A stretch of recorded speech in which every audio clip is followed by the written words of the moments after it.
Picture this. 2009. The Tata Nano rolls out, and everyone's buzzing, like it's the Sachin Tendulkar of cars. Indian innovation was about to hit a sixer. It was the world's most affordable car, a true engineering jugaad, made for dreamers with big hearts and small wallets. The plan? Get families off their two-wheelers and into four wheels. It was supposed to be the ultimate upgrade, like going from chaiwala to CEO. The logic was solid, the need was obvious, and the price. Let's just say even your stingy uncle would be impressed. But then sales just sat there like a lazy Sunday afternoon. So, what went wrong? Did Mercury go retrograde? The dream started to unravel, even though the vision was still doing yoga in the background. What happened? Let's play detective, Sherlock Holmes, but with more samosas. The car was great, but they totally missed the feels. Turns out, people want more than just four wheels and a steering wheel. In India, nobody wants to be known for driving the cheapest car. We want something to show off at the next family wedding. Instead of a badge of honor, affordable became the punchline of every WhatsApp group joke. The Nano solved a real problem, but it didn't win any hearts. No one was writing love letters to it. It just didn't connect with the deeper hopes and Bollywood-sized dreams of its buyers. In India, owning a car isn't just about getting from A to B, it's about making it, about living the filmy dream. By calling the Nano cheap, they accidentally hit the mute button on that dream. Tata Motors made it feel like a compromise, like ordering plain dosa when you really wanted masala. Here's the big lesson. Knowing what people want in their hearts is just as important as knowing what they need in their garages. Market data isn't just about numbers. It's about dreams, pride, and what makes people do a happy dance. It's about those dreams, that pride, and the pressure to impress your neighbors and your nosy aunties. Ignore that, and even the best product can flop harder than a Bollywood movie with no songs. The Nano's story is a warning. Don't just trust your gut or your own genius ideas. Don't just go with your own ideas. Listen to what people really want, even if it's not what you expected. What seems obvious in a boardroom can totally flop in the real world, like wearing a suit to a beach party. Out on the street, it's all about aspiration. Everyone wants to level up. In India, what something means is just as important as how it works. Ask anyone who's ever bought a Lucky Charm for their car. You've got to really get inside the consumer's mind. Find out what they dream about when they're stuck in traffic. If you don't, you could end up lost, no matter how shiny your car is or how many cup holders it has. Entrepreneurs are basically professional optimists, sometimes so optimistic we can't see the elephant in the room, even if it's doing Bhangra. Confirmation bias is like only inviting people to your wedding who'll say your dance moves are amazing, even if you've got two left feet. We love hearing our friends say, "Wow, what an idea, Sirji," about our business plans, and we pretend anyone who disagrees is just jealous, or maybe needs more chai. Picture this. You launch a healthy snack bar, convinced it'll be the next big thing. Because your gym buddies, who think quinoa is a personality trait, all say it's brilliant. You feel like the next Shark Tank star, but you forgot to ask the real customers, who just want their samosa, thank you very much. So many startups flopped by copying Western ideas, like selling snow in Shimla, all because their echo chamber was louder than a Mumbai traffic jam. Meal kit companies forgot that in India, domestic help isn't just a luxury, it's practically family. And let's be honest, we all love a good deal. MRP is just the starting point for negotiations. Meanwhile, Swiggy and Zomato got it right, delivering hot food faster than you can say "Ghar ka khana." Because what people really wanted was ready-to-eat food, not a DIY MasterChef challenge after work. The lesson? Ask the tough questions, even if the answers sting more than green chili. Don't just listen for what you want to hear. Tune in to the real market, not just your WhatsApp group. Try not to fall into the confirmation bias trap. It's sneakier than your neighbor's Wi-Fi password. Solve the real problem, not just the one that makes you look good at family gatherings. That's how you win. Picture this. Back in the day, big brands would call in research agencies that moved slower than Mumbai traffic in monsoon season. We're talking clipboards, endless surveys, focus groups. Basically, enough paperwork to make your chai go cold. Sure, It was solid, like your grandma's pressure cooker, reliable but not exactly quick. Perfect for those billion-rupee decisions, if you had the patience of a saint. But now, the market moves faster than a flash sale on Diwali. By the time your 6-month survey is done, the market's already changed its mind. Twice. Startups and digital brands, they want answers faster than you can say WhatsApp forward. Enter digital research. No more waiting for the courier. Just click, scroll, and boom. Insights. Social listening, online reviews, stalking your competition on Instagram. Hey, it's all research. Quick A/B tests, rapid-fire surveys, faster than your mum's WhatsApp replies. These tools give you real-time, unfiltered feedback, straight from the people who matter, not just your uncle's opinion. The new way? It's fast, direct, and always on, like your neighbor's Wi-Fi. It's all about hearing what people really think, right now, not after 3 rounds of committee meetings. Of course, old-school research still matters for the big, bold moves, like picking your wedding caterer. But these days, speed is everything. Nobody wants to wait for the next family WhatsApp poll. The smartest brands, they mix the old and the new, like a perfect masala chai. That's how you get the real flavor of the market. Old-school research? It's like a wise old uncle, full of stories but takes forever to get to the point. Digital research? Super quick, like instant noodles. But sometimes you're left hungry for real answers. So what's the secret recipe? Mix both. Think of it as biryani, layered, flavorful, and everyone wants a bite. Start by eavesdropping on social media. Catch the latest trends before your auntie forwards them on WhatsApp. Like when suddenly everyone's obsessed with turmeric lattes, because apparently Haldi Doodh needed a rebrand. Then, test your wild ideas with quick online surveys, faster than your mum can say, "Beta, have you eaten?" And when you want the real scoop, dig deep with focused interviews, like a nosy neighbor but with better intentions.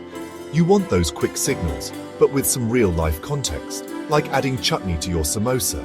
Try out ideas fast, A/B tests, prototypes, and honest feedback. If it flops, just say next. Every step's a small, smart bet. No need to sell your gold chain just yet. Not some giant leap of faith. Leave that to Bollywood heroes. This way, you launch with less risk. No need to call your astrologer. You can adapt fast because you're actually listening to real customers, not just your chacha's advice. Success?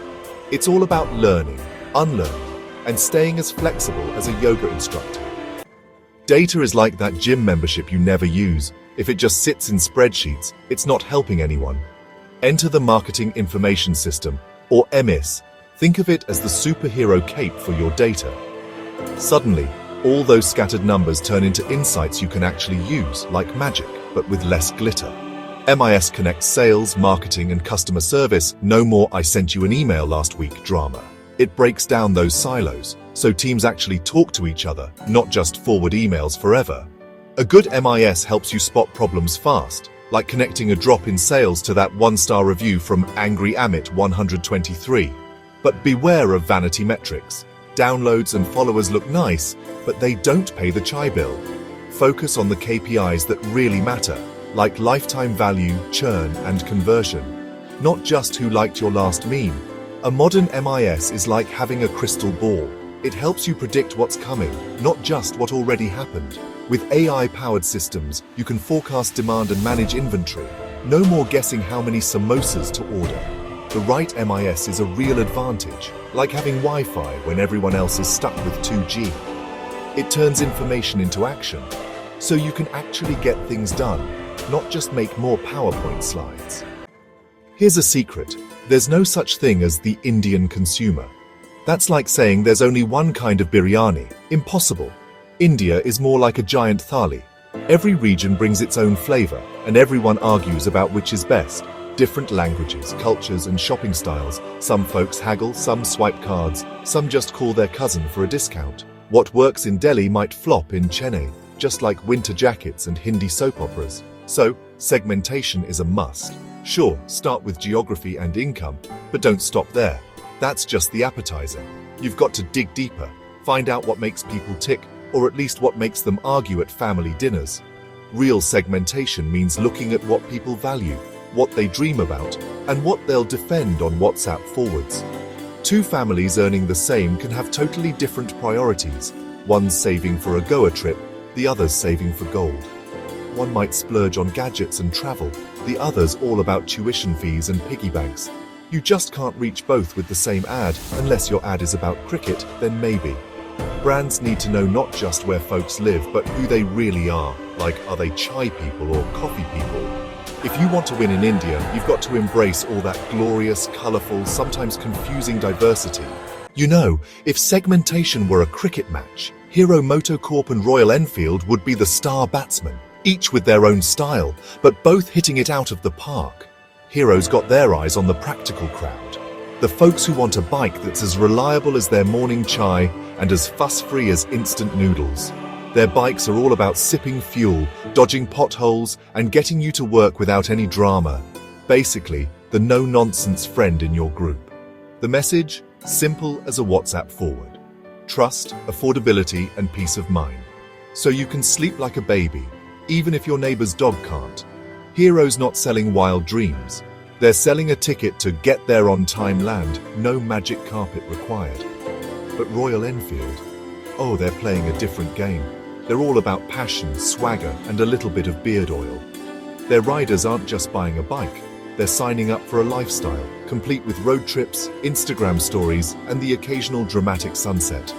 It's about adventure, brotherhood, think biker gang, but with more chai breaks and showing the world, hey, I'm the hero of my own movie. For these folks, the bike isn't just transport. It's a statement, like wearing sunglasses indoors. Royal Enfield's ads? They're all about the experience. Less mileage, more memories. They build a sense of community, organize group rides, because what's better than a road trip with friends and matching jackets? And honestly, they're selling a dream, one with a lot of engine noise and even more attitude. Both brands win big because they actually get their customers, like your best friend who knows your chai order by heart, and they stay laser focused on what those people want. No trying to sell a Royal Enfield to your grandma unless she's really cool. They don't try to please everyone. No one size fits all here, thank you very much. Segmentation is how you build something big. Like biryani, it's all about getting the right mix. So pick your customer and build just for them. Because in India, there's a bike and a punchline for everyone. Let's be real. If humans were logical, we'd all eat salad and save money. But nope. Our decisions? Sometimes they're as random as picking a movie on a Friday night. We all use mental shortcuts, like buying snacks just because the packet is shiny. Admit it, we've all been there. Brands are like those friends who always know the best chai spot. They help us trust something instantly, no research required. And honestly, they save us time and brain power, so we can focus on more important things, like remembering where we left our keys. Social proof? Oh, that's huge. If a restaurant has a line outside, suddenly we're all food critics ready to join the queue. Think about it. Packed restaurants, 5-star reviews. They work better than your mum's recommendation. Real user stories? They beat fancy ads every single time. Sorry, Bollywood stars. We trust people more than companies. Unless the company is giving out free samples, of course. Online reviews? They're the new family WhatsApp group. Everyone has an opinion. And now, micro-influencers help us decide what to buy. Because who needs celebrities when your neighbor is a review expert? One bad review? Oof, it stings. But a little honest praise? Suddenly, everyone wants in. So be open and transparent. Like that one friend who always tells you if you have food stuck in your teeth. Ask for feedback, respond kindly, and keep improving, just like perfecting your chai recipe. Let your customers spread the word, because nothing beats good old gossip. These days, people trust niche voices more than celebrities. Sorry, Bollywood. Auntie next door is the real influencer now. Find your real fans, the ones who'll defend your brand like it's their favorite cricket team. Ever notice how the last samosa at a party suddenly becomes the most valuable thing in the room? That's scarcity, turning ordinary stuff into pure gold and giving everyone a serious case of FOMO. Flash sales and limited editions? They're like your mum yelling last call for gulab jamun. Suddenly, everyone's running to the table. Big online stores use this trick all the time.